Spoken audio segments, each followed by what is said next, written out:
Okay. That, sorry about that. That led to so many people dropping out of school. Now, the result of that is that we had tens of thousands of people that dropped out of school and went to businesses.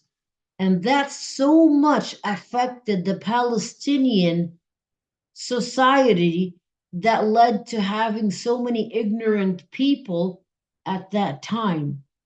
Until now, we have generations from that time that stopped going to school. They either ended up going to drugs or whatever, anything like that. But until now, right now, we're in war. We're at how many days? October 7th? We're October 8th. Okay? Right now, we started the war. They blocked the streets. They closed the streets. We have shootings anytime. You can be just in the old city and there's a shooting and you can be shot anytime. Okay? But there's one thing that we all agree upon is as a Palestinian community and from the problem that happened in 1987 and what led as a disaster for the Palestinians and for the society for a whole generation to dropping out of school. They promised they will never stop the schools. And that's what they did. They kept the schools going. Until now, the schools in Palestine did not stop. Okay, they're flipping into Zoom, but they're not, sometimes they're flipping into Zoom. The Yahud will stop their schools and they will go on a strike. And our kids, you'll be going to schools and coming. The roads are stopped and people and the police in the streets, soldiers in the streets, and you'll find kids running with their backpacks on their back and they don't want to stop their school. Because we knew the effect of letting go of ilm for that 1 year. And all the academics said, we are not going to stop the teaching and the schooling and the colleges for that year. Whatever yet to come, as long as people are able to connect, then school is going to happen. And we've seen that happen even in the beginning of the war in Gaza. We have seen people in Gaza also still studying, people taking their PhDs, even online and going sitting in tents and doing their masters and do whatever, and studying and trying to do anything, connect to any place in the world and keep on continuing with their education. So over here we say, just before the hour comes, there will be ignorance will prevail. And all of this, and I've seen in our book, let me tell you, there is a very big, how do I say, plan to actually lead the ummah and lead not only the Muslim ummah, the whole world into ignorance and not really giving them pure knowledge. At my time, I'm talking about 20 years ago, the physics book for 12th grade was this thick, the physics book. Okay? The physics book for 12th grade right now is like this. And you can see the difference. And that's the same thing for math, from this to this. That's the same thing for history, from this to this. Same thing with geography, from this to this. Arabic, from this to this. And they're bringing poetry that's made these years and poetry that supports Israel and removing everything that talks about the Palestinian issue in Palestine. And you're talking about all the subjects in school. They're changed the curriculum, and whoever the ones that changed the curriculum was actually people from the United from Europe, and they said we will fund you, but on one behalf is that you have to we have to make the curriculum by ourselves. And that's what it led to. So right now we're seeing that not only in Palestine, in other places in the world, we see that the curriculum is becoming smaller and smaller and smaller and smaller, and kids are more on their phones, on their laptops, on everything, just sitting there and dancing on TikTok and doing all these silly things. So, whether this is planned or not planned, it is leading to the same, a conclusion, which is ignorance prevailing and knowledge will be taken away. Okay? And we've seen and we said before that knowledge, Allah subhanahu wa ta'ala sent two books. The first book is the Quran, and the second book is called Al-Kitab al-Maftuh, the open book, which is the knowledge of the dunya. And we've seen so many ayat in the Quran telling us, أَفَلَا تَعْقِلُونَ, do you not see? Look at the rivers, look at the seas, look at this, look at that creation, look into yourself, look in the skies, look in the heaven. Just don't look, you have to study as well. This is why we see that knowledge is really important, and studying and seeing the qawa'id, the qawaneen, and seeing the laws of nature and seeing all of that and studying all of that actually strengthens your iman with Allah subhanahu wa ta'ala, and you begin to understand the pattern of how Allah subhanahu wa ta'ala created everything in harmony, all working together. Less a little bit, 1%, no life, extra 1%, everyone dies, everything on earth, in the universe, all connected together, all of them working together in harmony to be able for us to live and to be stable, and not even knowing that the world is circle and round, yet we see it straight like this. So all of that is by the ilm, the knowledge that we understand that.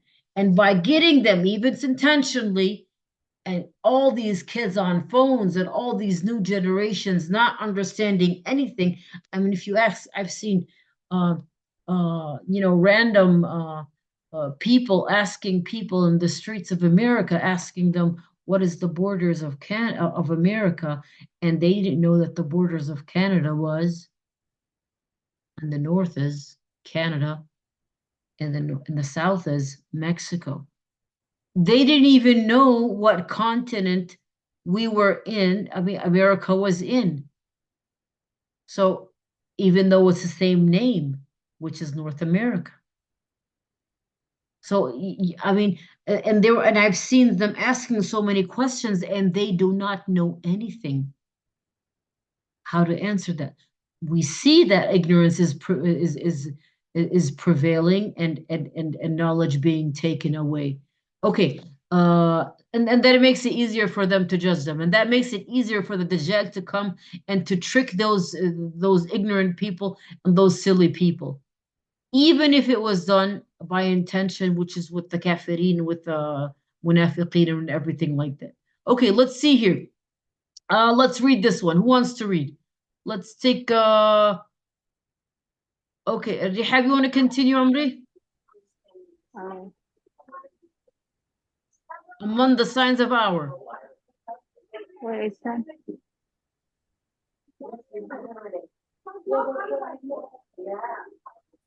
Rihab. I can read. Yeah, go ahead, Ukhti. Among the signs of the hour are the signs. Among the signs of the hour are that the knowledge will be taken away. Now, taking will be taken away. Ignorance will be wiped and widespread and wine drinking. Zina and wine drinking, which is khamr, will be wiped, and men will be fine, and women will be okay. Men will be few and women will be many, to extent that for 50 women there will be only one man to look after them.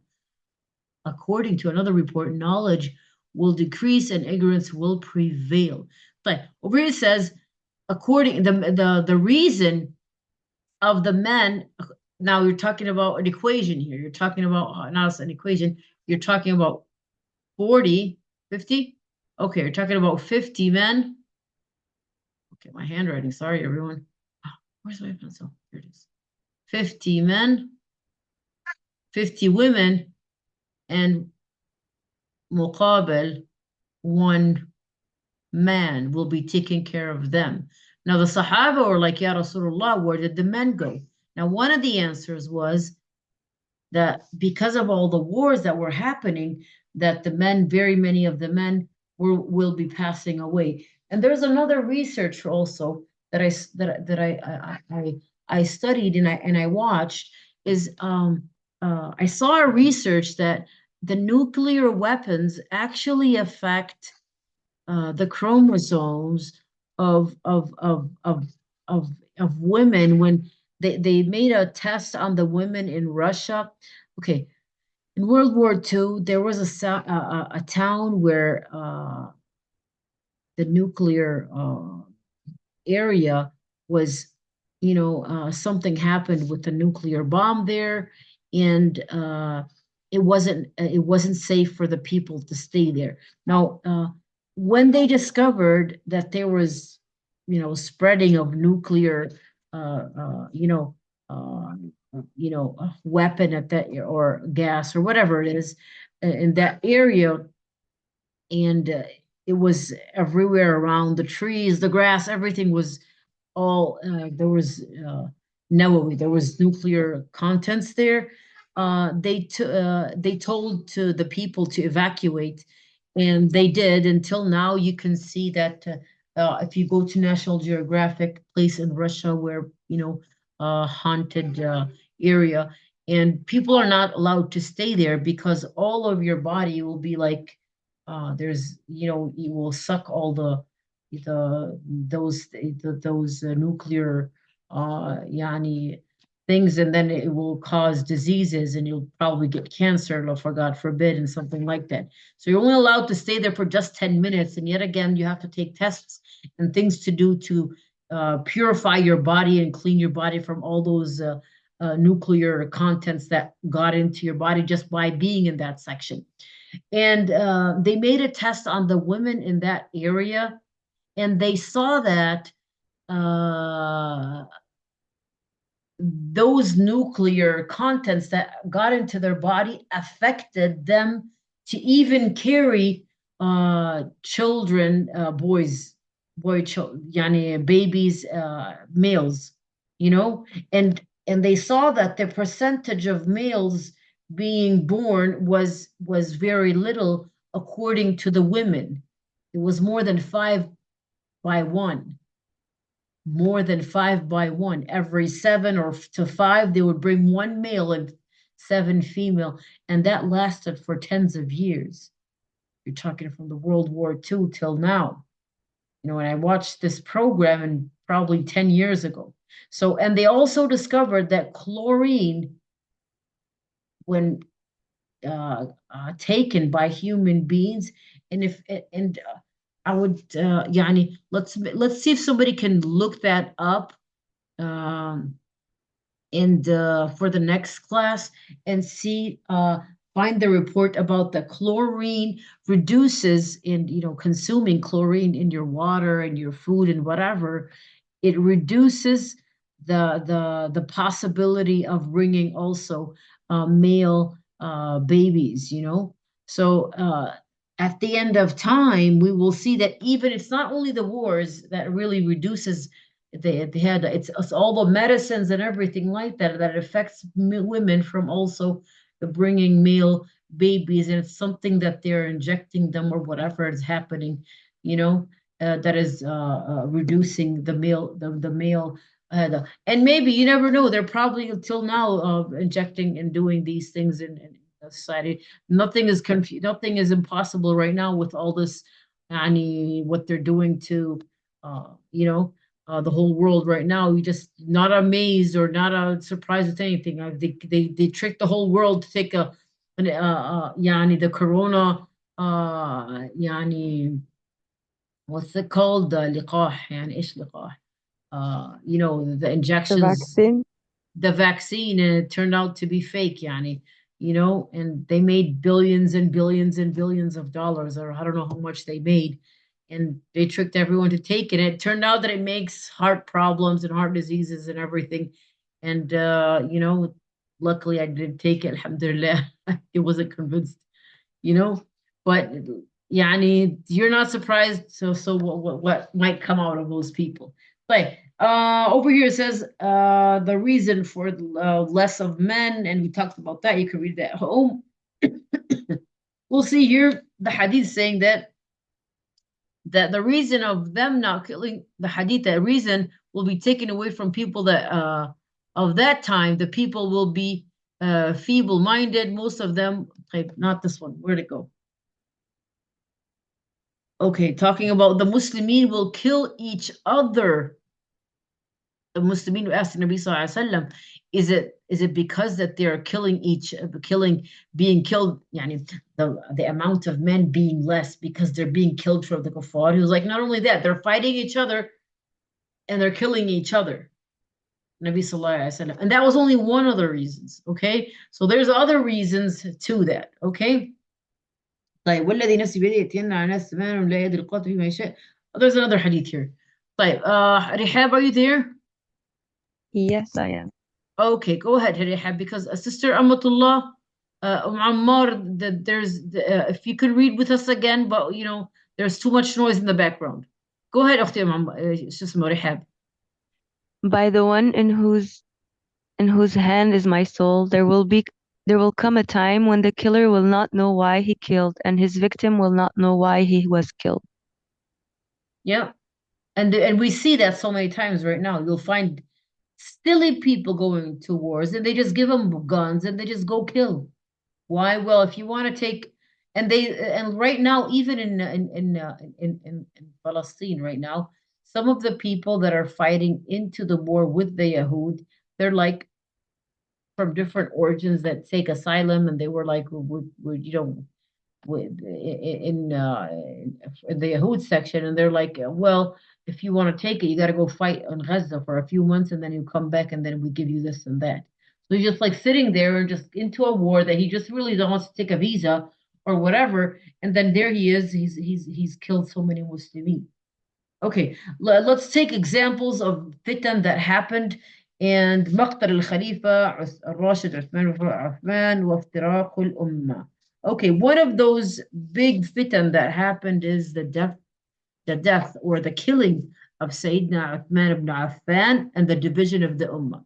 What was the division about? The division was about, after the killing of Sayyidina Uthman ibn Affan, the Muslims separated into two. We take revenge from the people that killed him first, or should we choose a Khalifa and vote for a Khalifa? And the voting does not come from me and you or the rest of the Muslimin, because they're not qualified to vote for a Khalifa.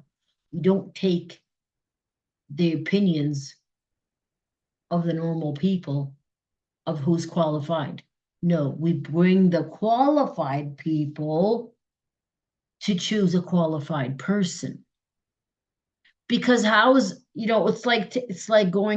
it's like bringing a random person from the streets and then pointing out in front of them 100 doctors, medical doctors in front of them, and telling them, who do you vote for to be the head of the hospital?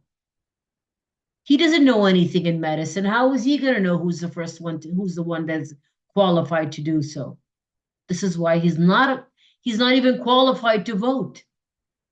He doesn't know. One of them will say, I'm a neurologist, and there's I'm a this, I'm a pediatrician, I'm a this and that. That's like, for him is just bringing letters next to each other. What are you saying? And well, I'm 17, I get to vote. No, Habibi, you don't get to vote. In Islam, we bring those that are qualified,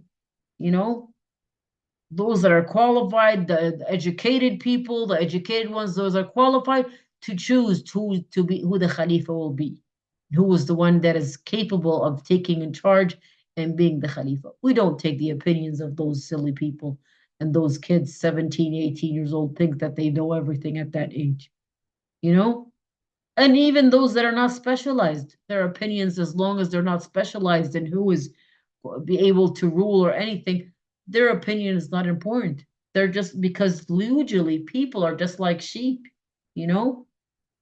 And look how, and we can see that in the American elections, they're just sitting there and just mocking each other, either Trump or what's her name, Camila or whatever. And they're just saying silly things and just trying to affect the audience, and that's it. But in Islam, it doesn't go that way. We don't take that type. Let's, what did it say here? We're in here. Okay. Okay. So they were like, take the revenge of kill the people, or yani punish the people that killed Uthman bin Affan, or vote.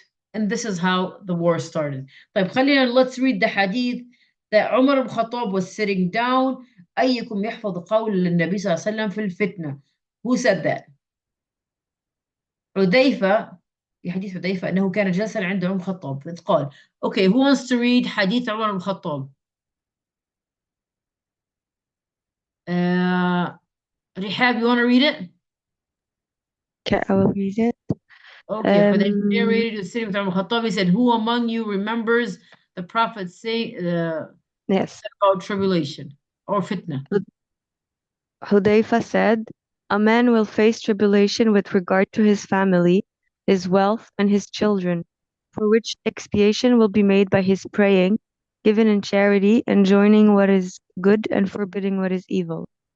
Umar said, this is not what I was asking about, rather about the one that will be like the mountain waves of the sea. Okay, so there's Hudayfa two said, tribulations here. There's two fitnas here. The first fitna, he was talking about the normal fitna of your family and your food and getting, carried away with your kids and everything. I was like, no, I'm not talking about this fitna. I'm talking about the major fitna. And he described it as what, sister? a mountain waves of the sea. Not a mountain, a mountain. Mounting. Well, it's actually جبال من الأمواج. It's talking about تموج كموج البحر. The waves will be, coming. The fitan will be coming as waves. And when they call it something waves, it means one coming after the other. If you sit on the sea, you will see that the waves never stop. It's just one after the other. And it hits and it goes, hits and it goes, hits and it goes, and then one, and it never stops. So this is the major fitna that Umar ibn Khattab was asking. Hudayfa said, do not worry about it, said Amir al-Mu'mineen. He said, okay, for that is closed. Yalla, go ahead. Yeah. So Hudayfa was telling him, don't worry about it. Yeah, for there is a closed door between you and that. Umar said, who? Between who? Between Umar and that fitna. Umar said, will it be broken or open? He said, it will be broken. Umar said, then it will never be closed again. Okay, I said, because yes. Broken, when something opens, it closes. You open a door, you close it. But when something is broken, then khalas, it keeps on going.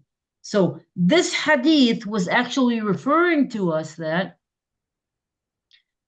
after Umar ibn al-Khattab finishes his khilafah, khalas, then the fitan will come. This is why it says broken. Okay, so let's go. Then it will never be closed again. I said yes. We said to Hudayfa, did Umar know what the door was? He said yes.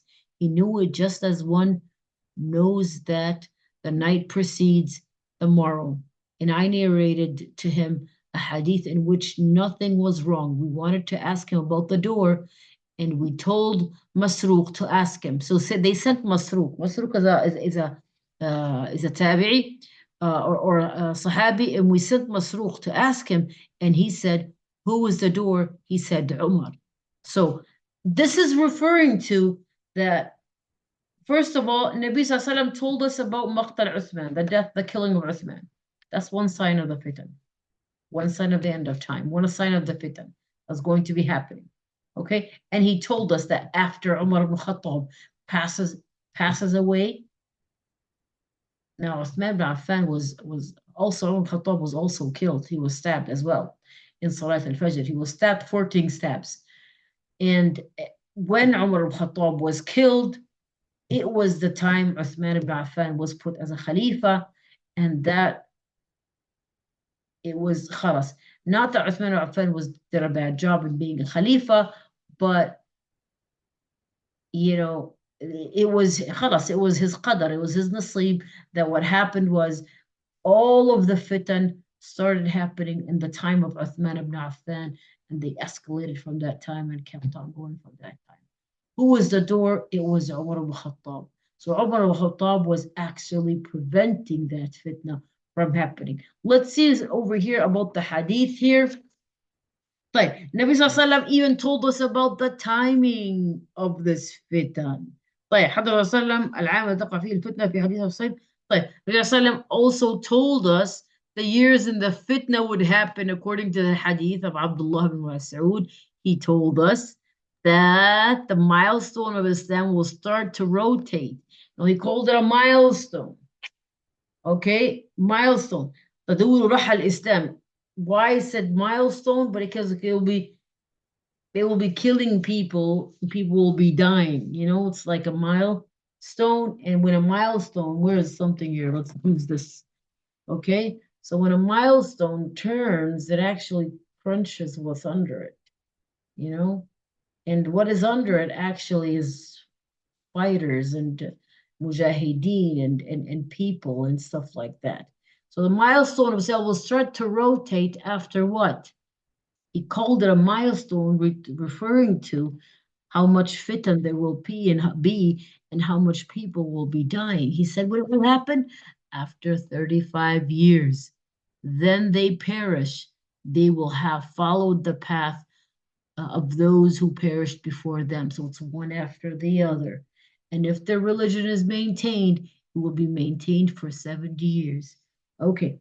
وإشارة طيب فإن يهلكوا فسبيل من هلك وإياكم لهم دينهم فيقم لهم 70 عاما. So here it says, referring to if it will be maintained for 70 years. Look what it says here. And if it will be maintained. Okay. If he put if. Maintained, it will maintain for 70 years. Who took the khilafah after that? Bani Umayyah. And when did they finish their khilafah? At 70 years. At 70 years. After they finished 70 years, khalas. Then came the khilafah al-Abbasiyah. Okay, so the Prophet told us about that. In the rest of the hadith, you can see here. Okay, let's see here. And I said, according to another report, Umar said, "O Prophet Allah, does it mean 7 years which remains, or 7 years which have already gone by?" I said 7 years which have already gone by, which means that they will take 70 years until Bani Umayyah finishes. You see these are hadith that Sahaba remember Nabi Sallallahu Alaihi Wasallam saying them, and they mentioned them with the narration. Also hadith sahih as well. Okay, there's also the Khawarij here, and okay, the Khawarij here, we're going to talk a lot about that. Do you want me to talk about the Khawarij, you guys, or do you guys have to go? Do you have a class after that? We have the class at 9, but I would really like to know about the Khawarij. Okay. Okay. What's the class after at 9? Pearls of the Prophet. Okay, Pearls of the Prophet. Okay. اقرأينا, read the hadith of the Khawarij, ya Rihab. Let's finish this hadith of the. We still have like 7 minutes. Let's see how much we can do in that time. Okay. Do I read just the hadith No, down? just read. Let's read this one as a starter. Okay. Among the effects of tribulation are division and differences. The messenger told us that there would emerge people at the end of time who would play a major role in dividing the Muslim ummah. They will claim to have knowledge, will strive in worship, and will call people of the Book of Allah to the Book of Allah, but they will be ignorant. Their rulings will be unfair, and their opinions will be lacking. They will shed the blood of their opponents among the Muslims, and they will describe the Sahaba and scholars as ignorant. According to the hadith, whose authenticity is agreed upon by Bukhari and Muslim, Ali ibn Abi Talib radiallahu anhu said, the Messenger of Allah sallallahu alayhi wasallam said, at the end of time, there will emerge people who will be young and foolish. They will speak as if they are the best of creation, and they will recite the Quran, but it will not go any deeper than their throats. They will pass through the religion as swiftly as an arrow passes through its prey. If you meet them, kill them, for in killing them there will be reward with Allah on the day of resurrection. Exactly. And how many people do we see like this right now? I was asked just a while ago, a sister asked me, and she was referring to some of the Salafiyya told her. Now, I'm not talking about all the Salafiyya. She told me some of the Salafiyya told her that it's haram to go into protests and, protest for Palestine and everything like that. And she said, this is bid'ah. And I told her sister, those people don't know what deen is. If you go back to Nabi Sallallahu Alaihi Wasallam's teachings and everything, Nabi Sallallahu Alaihi Wasallam, he said, whatever you can do to support your Muslim or to support a person that has been transgressed, Allah subhanahu wa ta'ala will defend you yawm al-qiyamah. Whatever you can do, whatever it is. And then somebody comes up and says things. So the thing is that what brought up these kind of people is they don't know knowledge. They will make qiyam al-layl more than you. They will make siyam more than you. They will have himma in their deen more than you, but they have lack of knowledge, lack of information. They take a few of everything, and they claim to know everything. And they turn you when they Sahaba and they say, who are the Sahaba? We read the Quran like they do. They are men and we are men. And they start using some of the words of the ulama, claiming that they have knowledge and that they know. And one of the ulama says, "Hum rijal wa nahnu rijal." That they are men and we are men. Why don't we give our opinion like they gave their opinion? Well, they didn't give their opinion according to you, and you have a beard and that's it, Habibi. No, they gave their opinion according to the ilm and the studies of the Nabi Sallallahu Alaihi Wasallam, the Quran and the Sunnah and the tafsir and the hifz and the Arabic language and all of that in the Qira'at al-Ashr and everything like that. And they studied the ilm of the Sahaba, they studied the ilm of the Tabi'een, and they studied all of that until they were able to give their opinion of what that means.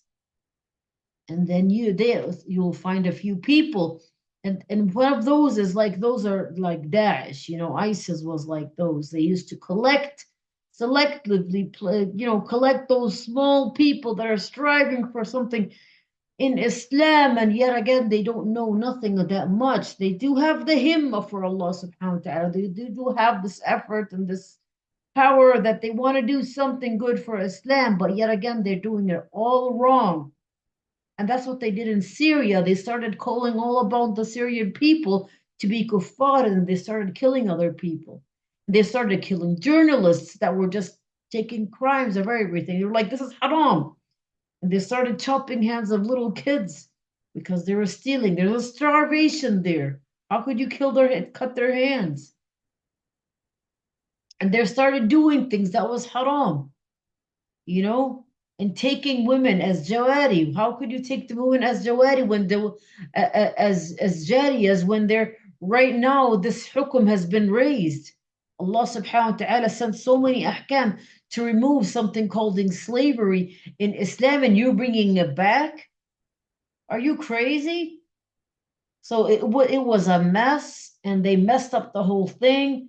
They killed the Muslimin. They called the Muslimin as kuffar, and the Muslimin were in Syria were like, how can we kill people that say la ilaha illallah? I mean, we're fighting Bashar's army that are claiming to be saying Bashar is God, but how can we kill people that are saying la ilaha illallah, and they raise beards and they make tasbih and everything like that? And this is how what happened in Syria. So many Muslimin were killed because they didn't know how to face other people that were using, literally, they were hijacking the name of Allah, hijacking the appearance of mu'mineen, and using it in the wrong way and killing other Muslimin in it. How does the hadith say or talk about them? Let's see here. And that happened also in the time of Ali ibn Abi Talib as well, and the Sahaba, that they had Khawarij, where they used to say, how could we have two people judging? They were calling, Allah subhanahu wa ta'ala says, in al-hukmu illa lillah. Only judgment is by Allah subhanahu wa ta'ala. How could you guys judge between Uthman, between Ali ibn Abi Talib, and between Muawiyah, and between, two of them, who is going to be the Khalifa, why Allah subhanahu wa ta'ala says only judgment is by Allah subhanahu wa ta'ala? Literally, this is ABC common sense, literally, Okay, judgment is by Allah subhanahu wa ta'ala, and ruling is by Allah subhanahu wa ta'ala, yes, but Allah subhanahu wa ta'ala easily gave human being the Quran and Sunnah, and accordingly they rule between two people, and at the end Allah subhanahu wa ta'ala will judge if they have judged right or not. But why did Allah subhanahu wa ta'ala send us the Sharia? To look at it and just read Quran and make Qiyamul Layl and that's it? Quran, the Quran and the Sharia and the book was sent to be worked with, to be applied on the human and the daily basis in the government and everything like that. And then the Khawarij was like, no, al-hukmu illa lillah. Only judgment is for Allah subhanahu wa ta'ala. The ruling is for Allah subhanahu wa ta'ala. And they considered the Muslimin and the Sahaba as kuffar, because they are judging why Allah subhanahu wa ta'ala says, and they are ruling, and Allah subhanahu wa ta'ala says He is the ruler. Why? Because they're ignorance, and they used to pray and make salah and everything, but they consider the blood of the Muslimin as halal because they consider them as mushrikeen and as kuffar. Who do we take our religion if we don't take our religion from the Sahaba? Nabi Sallallahu Alaihi Wasallam told us, take your religion from the four Khalifa Rashideen after me, from the Sahaba that learned all the deen from Nabi Sallallahu Alaihi Wasallam. We leave the deen, we leave the companions of Nabi Sallallahu Alaihi Wasallam, and we follow those young kids that thought they knew everything because they memorized a few surahs. And that's what happens in so many places in the Muslim communities. They think if they memorize a few ayat here, a few ayat there, a few hadith here and there, and they remember and they read the Quran from one cover to the other, they think that they know everything, and they start bringing out their fatwas. And that's really very, very dangerous. أجرأكم على الفتوى, those that are more bravest to make fatwa with no knowledge, أجرأكم are the bravest or the closest to hellfire. So what do we take from all this? The importance of sticking to the Kitab and Sunnah. And Rasulullah said, تَرَكْتُ فِيكُمْ أَمْرَيْنِ, I have left two things in between you, upon you, and you will not go astray if you stuck to them, is the book of Allah subhanahu wa ta'ala and the Sunnah of His Prophet. And He said, عليكم بسنتي, and stick to my Sunnah, and stick to the Khulafa al-Rashideen, and stick to the Khulafa al-Rashideen al-Mahdiyeen min ba'di. And He told us to stick to the teachings of the Sahaba. Okay? And the Sahaba are in Nabi Sallallahu Alaihi Wasallam when he was sick, and he was in his last times, he ordered who to pray salawat on his behalf? Abu Bakr as-Siddiq, who was one of those consultants of Nabi Sallallahu Alaihi Wasallam. The Sahaba, Abu Bakr, Uthman, Ali, wa Umar. Those were the considered, and they're also from the four people that have been mubashsharina bil Jannah, that were promised Jannah. So this is really important for us to understand that, taking ilm from those that have ilm, the ulama, and not taking it from those that consider themselves to be ulama. It's not by how much you pray, not by how much you fast. Your fasting, your siyam, your piety, your taqwa lillah subhanahu wa ta'ala is something, and you taking responsibility of giving fatwas and considering that to be a mubtadi', a person that brings innovations in Islam, and considering that person to be a kafir, and that person to being a munafiq, and that person to being there, and starting judging. I'm not talking about judging actions.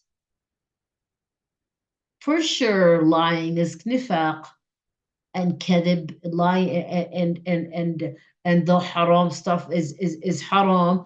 I'm talking about to sit there and start judging people and making fatwas in things that already ulama made fatwas in, and sitting there and giving their own opinions after, as thinking that the longer their beard is, or the more that she's covered up, that she has the authority to bring out fatwas when she's not even having the ilm, or even the ilm al-shar'i, and didn't study between the ulama.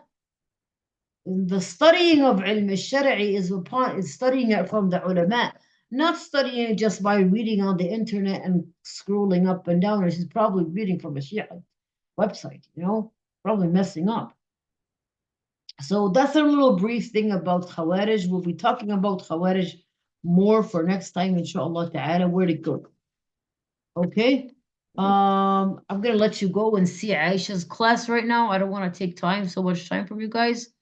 Any questions before we go?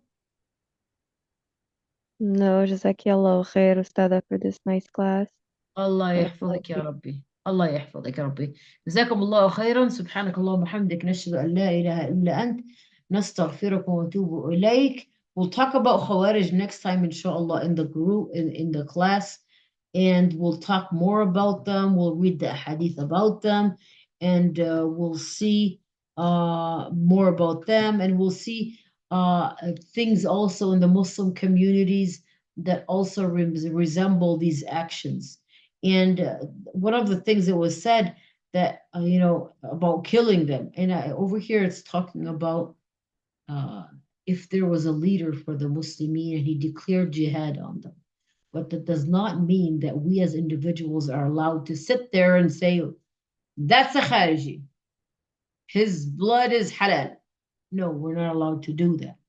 Over here it's talking about if there is an imam of the Muslimin, and a group of people came out there and said, all the Muslimin al-kuffar are kuffar.